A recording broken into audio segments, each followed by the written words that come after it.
Hello everyone, welcome back to the course of Electronics Engineering. I am Abhishek Kumar and इस video में हम discuss करेंगे AKTU first sem 2021-22 का 10 marks का ये क्वेश्चन। और ये क्वेश्चन आपका यूनिट नंबर 2 VJT से है। तो चलिए क्वेश्चन को रीड करते हैं। क्या है क्वेश्चन हमारा? Define alpha and beta with respect to BJT and derive the relationship between them.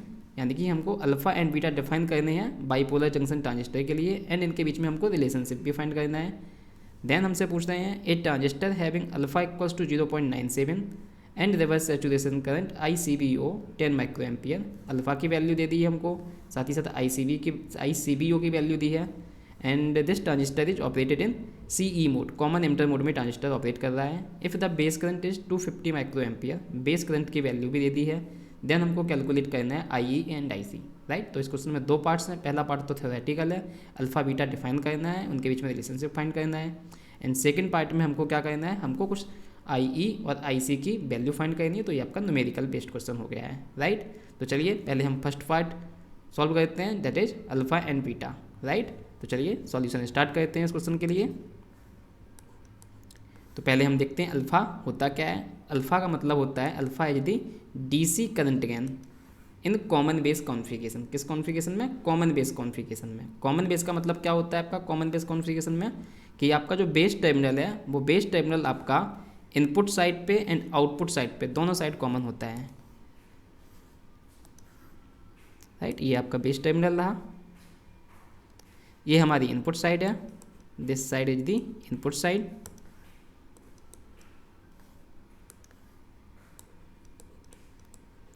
And ये हमारी आउटपुट साइड है, राइट। तो कॉमन बेस कॉन्फ़िगरेशन में कलेक्टर टर्मिनल हमारा आउटपुट पे होता है, एमिटर टर्मिनल आपका इनपुट पे होता है, और बेस आपका कॉमन होता है। कॉमन का मतलब ये इनपुट साइड भी हम ले रहे हैं बेस टर्मिनल को, और हम आउटपुट साइड भी ले रहे हैं, राइट। अब यहाँ पे हम डिफाइन क्या कर रहे हैं अल्फा को? DC करंट गेन, गेन की बात कर रहे हैं। गेन का मतलब होता है हमेशा आउटपुट अपॉन इनपुट। किसकी बात कर रहे हैं? हम कर रहे हैं करंट गेन की बात। तो करंट का गेन का मतलब क्या हुआ है? Output current upon input current. तो हम बोल सकते हैं, क्या बोल सकते हैं कि जो हमारा अल्फा है DC current gain in common base configuration. Define कैसे करेंगे? It is defined as the ratio of collector current, जो कि क्या है? Output current, okay, to the emitter current, जो कि क्या है? Input current. किस कॉन्फ़िगरेशन में? इनपुट कॉन्फ़िगरेशन में, राइट। तो alpha is nothing but the ratio of collector current to the emitter current in common emitter configuration, क्योंकि गेन हमारा हमेशा आउटपुट अपॉन इनपुट होता है, ओके। तो चलिए इसको मैथमेटिकली भी लिख देते हैं। अल्फा इज इक्वल्स टू क्या है? The ratio of output current, जो कि क्या है? कॉमन बेस में कलेक्टर करंट है, divide by input current. Input current क्या है हमारा कॉमन बेस में? IE। तो ये हमारा DC करंट गेन अल्फा का फार्मूला हो गया है इन common base configuration. Important formula है, राइट। ऐसे ही हमको डिफाइन करना है बीटा। बीटा क्या होता है? जैसे ही हमारा अल्फा DC करंट गेन है कॉमन बेस कॉन्फ़िगरेशन में, ऐसे ही बीटा आपका DC करंट गेन होता है कॉमन एमिटर कॉन्फ़िगरेशन में, राइट। कैसा होता है कॉमन एमिटर कॉन्फ़िगरेशन? तो कॉमन एमिटर कॉन्फ़िगरेशन इस टाइप से होता है। अब यहाँ पे हम क्या बोल रहे हैं? Common emitter, okay. तो यहाँ पे क्या लेंगे? इन एमिटर को हम कॉमन कर देंगे, कहाँ कहाँ पे? Input side and output side, right. तो कॉमन एमिटर कॉन्फ़िगरेशन में एमिटर तो कॉमन हो गया है, कलेक्टर हम आउटपुट पे लेते हैं और बेस टर्मिनल को हम इनपुट पे लेते हैं। तो यहाँ पे हम दिखा देते हैं, ये एमिटर टर्मिनल इज कॉमन, ये आपका इनपुट टर्मिनल हो गया है बेस वाला, और ये हमारा आउटपुट टर्मिनल हो गया है कलेक्टर वाला, राइट। यहाँ पे हमने NPN ट्रांजिस्टर शो किया है। कौन सा? NPN, right. आप PNP ट्रांजिस्टर को भी ले सकते हो, बट हमने NPN ट्रांजिस्टर लिया है just for an example, right. तो बीटा हमारा क्या है? Beta is the DC current gain in which configuration? In common emitter configuration, okay. Now कैसे डिफाइन करोगे? वही, क्योंकि गेन है, गेन का मतलब होता है आउटपुट अपॉन इनपुट। अब हम करंट गेन की बात कर रहे हैं, तो आउटपुट करंट कौन सा है यहाँ पे? IC, और इनपुट करंट क्या है? IV, okay. तो कैसे डिफाइन करोगे आप बीटा को? It is defined as the ratio of collector current, जो कि क्या है? Output current, to the base current. अब यहाँ पे इनपुट करंट क्या है? बेस करंट है, ठीक है, IB। तो it is the ratio of collector current to the base current किस कॉन्फ़िगरेशन में, कॉमन एमिटर कॉन्फ़िगरेशन में, in CE configuration. Okay, mathematically इसको डिफाइन कर देते हैं। मैथमेटिकली क्या लिखेंगे हम इसको, mathematically I beta equals to simply output current क्या है हमारा I C and input current हमारा क्या है आई बी, राइट। तो ये हमारा हो गया है beta I C upon I B. Okay, अब यहाँ पे हम एक पॉइंट और लिख सकते हैं। वो पॉइंट हम क्या लिख सकते हैं, यहाँ पे देखिए हमको मालूम है जो हमारा आईसी होता है, जो हमारा आईसी होता है, IC is much greater than IV होता है। ओके, तो इसका मतलब क्या है, आईसी बहुत बड़ा है आईवी से, तो यहाँ पे जो आईसी लिखा है बहुत बड़ा है किससे, आईवी से। तो ऑब्वियसली बात है बीटा भी क्या होगा, इन जनरल बीटा भी आपका मच ग्रेटर देन 1 होता है। This is also an important point, beta is much greater then 1। ऐसे ही अल्फ़ा की वैल्यू कितनी होती है वो भी आप लिख सकते हो, क्योंकि हमारा आईसी जो होता है, IC is approximately equals to I, right. I बस थोड़ा सा कम होता है किससे, आई से, लेकिन अप्रॉक्सीमेटली हम बराबर लिख सकते हैं, राइट। बस मान्यूट सा कम हो जाएगा, जो आई है उससे थोड़ा सा कम होगा आई सी। तो आई सी अपॉन आई है, आई सी क्या है, छोटा, थोड़ा छोटा है किससे, आई ई से। तो ये अल्फ़ा अप्रॉक्सीमेटली बना जाएगा, या हम बोल सकते हैं alpha is very close to 1।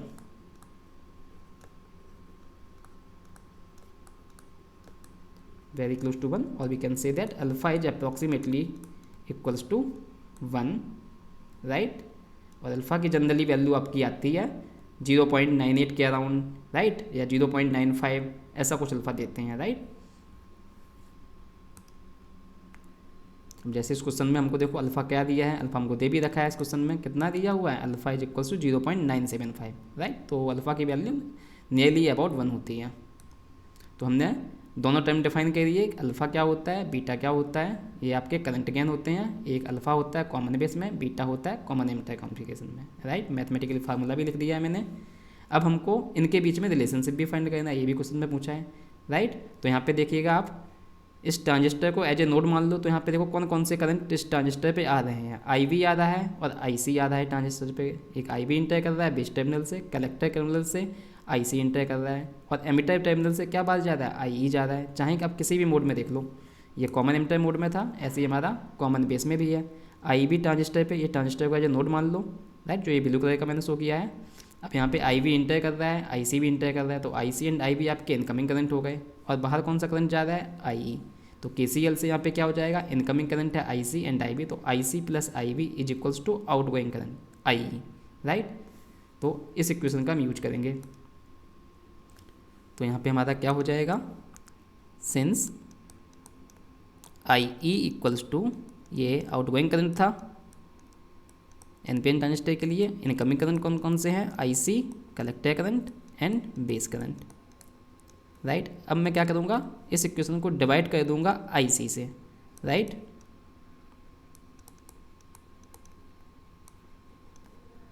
Divide on both side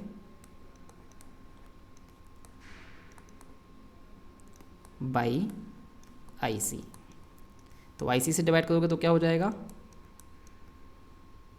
I E upon I C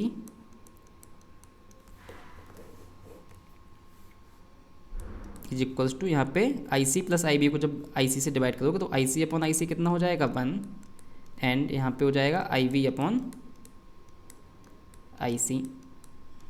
okay, अब इसको हम ऐसे लिख ले रहे हैं, 1 अपॉन आई ई को हम डिनोमिनेटर में ले जा रहे हैं, तो ये हो जाएगा I C upon I E is equals to 1 plus, ऐसे यहाँ पे हम आई वी को यहाँ डिनोमिनेटर में ले जा रहे हैं, तो ये हो जाएगा 1 upon I C upon I V. अब ये वैल्यूज हमको पता है, जो भी इन्हें डेफिनेशन पढ़ी है। आई सी अपॉन आई ई क्या होता है, ये आपका होता है alpha, and I C upon I V क्या होता है, बीटा। एक बार देख लीजिए, बीटा क्या होता है, I C upon I V, and alpha क्या होता है, आई सी अपॉन आई। तो ये वैल्यूज हम पुट कर देंगे यहाँ पे, तो ये क्या हो जाएगा, 1 अपॉन आई सी अपॉन आई क्या होता है, alpha is equals to 1 upon 1 plus, यहाँ पे क्या है 1 अपॉन, और आई सी अपॉन आई वी क्या होता है, ये होता है बीटा, तो ये आपका रिलेशनशिप आ गया किसके बीच में, अल्फ़ा एंड बीटा के बीच में एक रिलेशनशिप आ गया है, राइट। तो अल्फ़ा एंड बीटा का जो रिलेशनशिप होता है हम कई फॉर्म में लिख सकते हैं। One of the form is this, right, 1/अल्फ़ा इक्वल्स टू 1 + 1/बीटा, राइट। यहाँ से हम इसको डिफरेंट फॉर्मेट में भी लिख सकते हैं, राइट। अगर थोड़ा सा चेंज करें तो यहाँ पे मैं क्या करूँ, अगर मैं यहाँ से अल्फ़ा की वैल्यू निकालना चाहूँ इन टर्म्स ऑफ बीटा, तो हम क्या लिख सकते हैं रिलेशनशिप अल्फ़ा एंड बीटा के बीच में। तो यहाँ पे मैं एलसीएम ले रहा हूँ इस साइड, तो एलसीएम आपका आ जाएगा क्या, बीटा, राइट। यहाँ पे हो जाएगा आपका beta +1 and this side is 1/अल्फ़ा। तो यहाँ से अल्फ़ा की वैल्यू कितनी आ जाएगी वो हम निकाल सकते हैं बहुत ईजिली।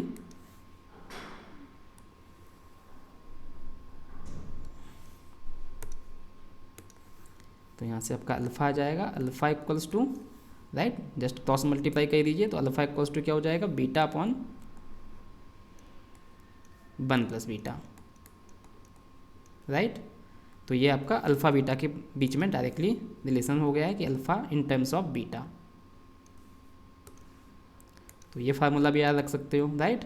बट ऐसा ज़रूरी नहीं है कि आपको एग्जाम में सारे फार्मूले ये ड्राइव करके दिखाने हैं, आप कोई सा भी एक दिखा दीजिए that is sufficient, okay. But मैं आपको एक बार सारे फार्मूले बता दे रहा हूँ। ऐसे ही आप चाहो तो यहाँ से बीटा के इस वाली इक्वेशन से बीटा की वैल्यू निकाल सकते हो इन टर्म्स ऑफ अल्फ़ा। तो कैसे निकालेंगे, यहाँ से हम इस 1 को इस साइड ले जा रहे हैं, किधर, लेफ्ट हैंड साइड। तो ये क्या हो जाएगा, 1/,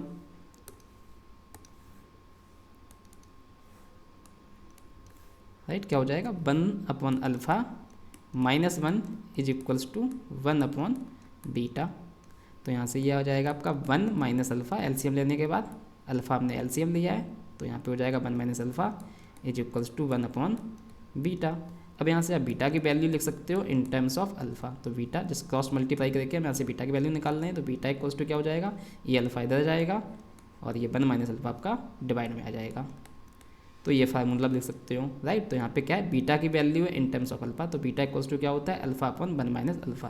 तो ये फार्मूले भी इंपॉर्टेंट है, जब आप क्वेश्चन सॉल्व करते हो तो आप डायरेक्ट वैल्यू पुट करके, अगर अल्फ़ा दिया हुआ है तो डायरेक्टली बीटा की वैल्यू फाइंड कर लोगे, या बीटा दिया हुआ है तो डायरेक्टली अल्फ़ा फाइंड कर लोगे, राइट। तो इसलिए हम सारे फार्मूले में ड्राइव कर दे रहा हूँ।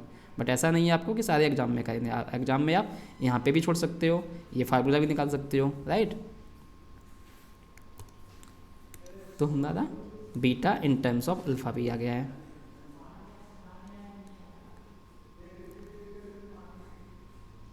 ओके, इसके अलावा एक रिलेशनशिप और होता है इम्पॉर्टेंट, वो क्या होता है वो भी हम देख लेते हैं।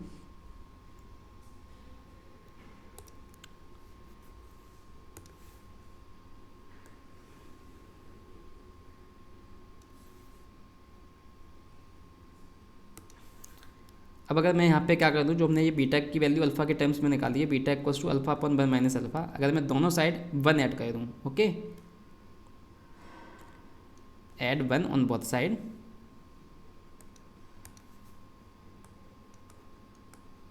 add 1 on both sides, right. इस वाले रिलेशन से beta equals to alpha upon 1 - alpha, तो कितना हो जाएगा ये 1 + beta is equals to 1 + alpha upon 1 - alpha. तो यहाँ से हमारा आ जाएगा ये एलसीएम हो जाएगा 1 - अल्फ़ा, यहाँ पे आ जाएगा 1 - अल्फ़ा और ये यहाँ से आ जाएगा +अल्फ़ा। तो ये अल्फ़ा कैंसिल हो जाएगा, -अल्फ़ा एंड +अल्फ़ा। तो यहाँ से हमारे पास क्या रिलेशनशिप आ जाएगा, एक रिलेशनशिप और यहाँ पे इंपॉर्टेंट है कि 1 + beta is equals to 1/1 - alpha. Okay, this relationship is also important.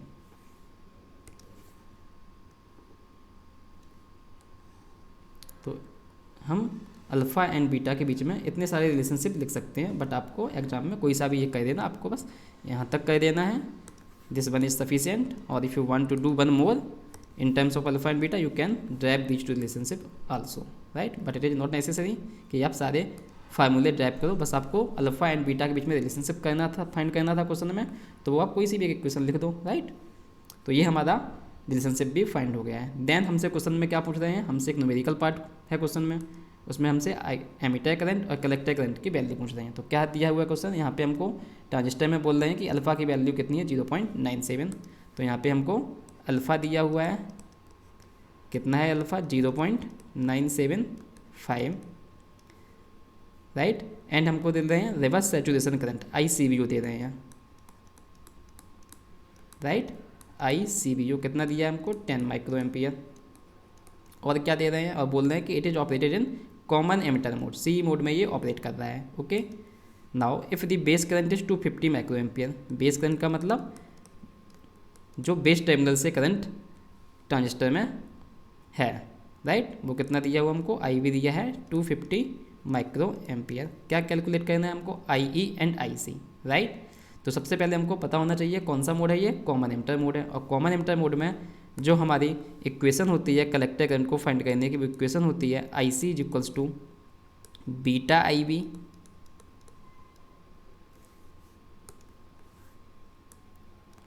Plus I, या इसको हम ऐसे भी लिख सकते हैं 1 प्लस बीटा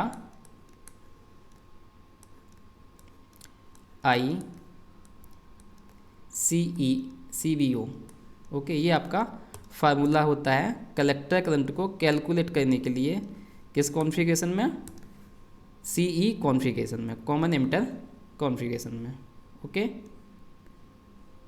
तो जब भी आपका कॉमन एमिटर कॉन्फ़िगरेशन दिया गया हो CE मोड, तब हम कलेक्टर करंट को इस इक्वेशन से फाइंड करेंगे, राइट। अब यहाँ पे देखो हमको दिया है क्वेश्चन में ICVO। ICVO का मतलब क्या होता है वो हम यहाँ पे देख लेते हैं, राइट। अब ये हमारे ICVO जो होता है वो करंट हमारा डिफाइन होता है कॉमन बेस कॉन्फ़िगरेशन में। तो हमको कॉमन बेस वाला करंट दिया गया है, यहाँ पे क्या दिया है, ICVO 10 माइक्रो एम्पियर। क्या मतलब है ICVO का, मतलब यहाँ पे देखो ICVO लिखा है, ठीक है। क्या होता है यहाँ पे, इस ICV का मतलब होता है collector to base current, okay. तो ICVO means collector to base current when emitter is open circuit. तो ICV का मतलब कलेक्टर टू बेस, और O का मतलब यहाँ पे हो गया है emitter is open circuited, right. तो ये कलेक्टर, क्योंकि हमको पता है जो ट्रांजिस्टर का कलेक्टर एंड बेस जंक्शन होता है, ये कलेक्टर एंड बेस जो जंक्शन होता है वो कैसा होता है, वो रिवर्स बायस होता है। और रिवर्स बायस में कौन सा करंट होता है, ICO होता है, जिसको हम क्या बोलते हैं, रिवर्स सैचुरेशन करंट, राइट। तो इसीलिए यहाँ पे दिया हुआ है रिवर्स सैचुरेशन करंट। क्यों, क्योंकि ये कलेक्टर और बेस, कलेक्टर से बेस की तरफ करंट जाता है, और कलेक्टर से बेस की तरफ ट्रांजिस्टर में जो करंट जाता है वो कौन सा करंट होता है एक्टिव मोड में, वो हमारा रिवर्स सैचुरेशन करंट होता है ICO, जिसको हम कॉमन बेस में लिख देते हैं क्या, ICVO, that is collector to base current when emitter is open circuit. Emitter क्या है, इनपुट साइड पे है, राइट। तो इनपुट साइड पे हमने करंट IE 0 ले लिया है, एमीटर टर्मिनल पे हमने करंट 0 ले लिया है, इसलिए हम बोल रहे हैं emitter is open circuit then collector to base current.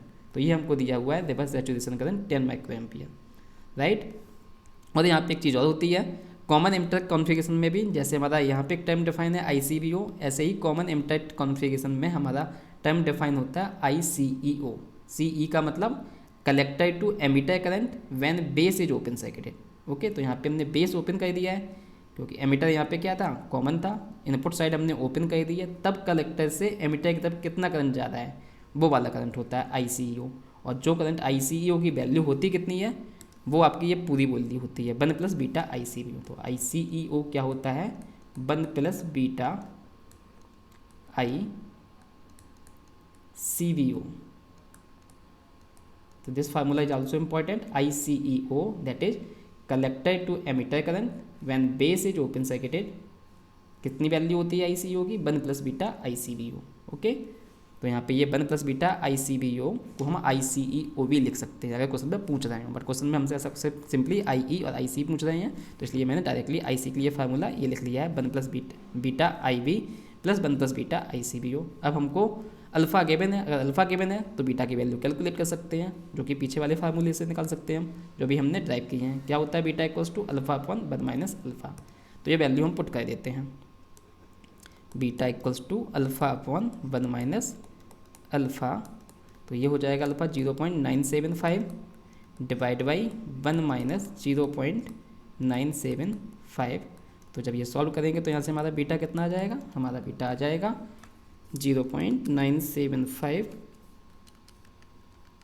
Divide by 1 minus 0.975, ये हमारा आ जाएगा 39,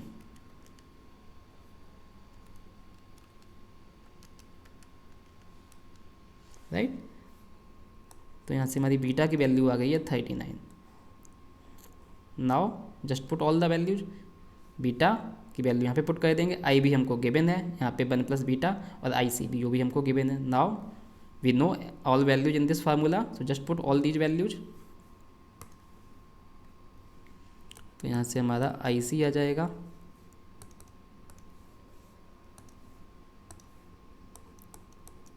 आई C is equals to beta कितना है 39 इंटू आई भी हमको दिया गया है 250 micro ampere, right, plus 1 plus beta, तो 1 प्लस बीटा कितना है 39 इंटू आई सी बी ओ जो हमको दिया है कितना 10 माइक्रो। ओके, तो यहाँ से हमारा कितना हो जाएगा ये 39 into 250, this comes out to be 9750 micro एजिटेज लिख दोगे। एंड ये 39 प्लस 1 40 और 40 into 10 that is 400 and micro एजिटेज, दोनों को ऐड करोगे तो ये आपका आ जाएगा 10,150, राइट, 10,150 माइक्रो एम्पियर, ये वैल्यू आ गई है कलेक्टर करंट की। ओके, इसको चाहो तो आप मिली एम्पियर में भी लिख सकते हो क्योंकि ये काफ़ी बड़ी क्वांटिटी है अगर इस न्यूमेरिकल बेस जाए, बट माइक्रो इसको स्मॉल क्वांटिटी बना देगा। 10,150 एंड 10 माइक्रो को क्या लिख सकते हैं 10 टू दी पावर -6, -6 को मैं ऐसे लिख दे रहा हूँ 10 to the power -3 into 10 to the power -3, right. ये 10 टू दी पावर -3 यहाँ पे पॉइंट, इस जगह पॉइंट लगा देगा डेसिमल पॉइंट, तो ये हो जाएगा 10.150, राइट। इस 10 टू दी पावर -3 से ये 3 वैल्यूज के बाद डेसिमल पॉइंट आ गया है, एंड ये 10 टू दी पावर -3 को हम क्या लिख दे रहे हैं मिली, राइट, यूनिट क्या होगी एम्पियर। तो ये हमारा कलेक्टर करंट आ गया है जो कि क्वेश्चन में पूछा भी है हमसे कि डिटरमाइन द कलेक्टर करंट। तो this is one of the answer. Collector current हमारा आ गया है 10.15 मिली एम्पियर। आप जीरो चाहे लगाना चाहो चाहे जीरो मत लगाओ, कोई दिक्कत नहीं है, राइट। इसको हम इतना भी लिख सकते हैं सिंपली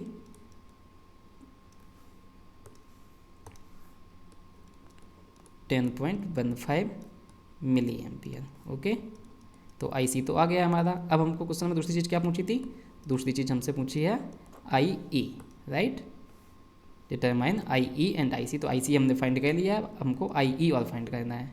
चलिए आई ई को फाइंड कर लेते हैं।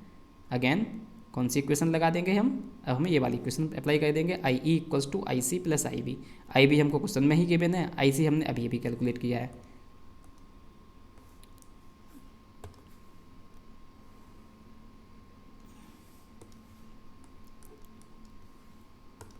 तो क्या हो जाएगा हमारा I E is equals to I C plus I B. I C हमने कितना निकाला है 10.15 milliampere, plus I B हमको कितना दिया हुआ है, आई बी हमको दिया हुआ है 250 micro ampere. Okay, 250 micro ampere, right. इस माइक्रो को मिली में कन्वर्ट कर लेते हैं, तो ये हो गया 10.15 मिली, और इसको हम क्या लिख सकते हैं 10 टू दी पावर -6 माइक्रो को, और माइक्रो 10 टू दी पावर -6 को अगेन इसी तरह से कर लेते हैं 10 to the power -3 into 10 to the power -3। तो ये हमारा कितना हो जाएगा 0.250 एंड 10 टू दी पावर -3 को क्या लिख देंगे milli ampere, milli, right. Then in दोनों को जब ऐड करेंगे तो 10.15 मिली एंड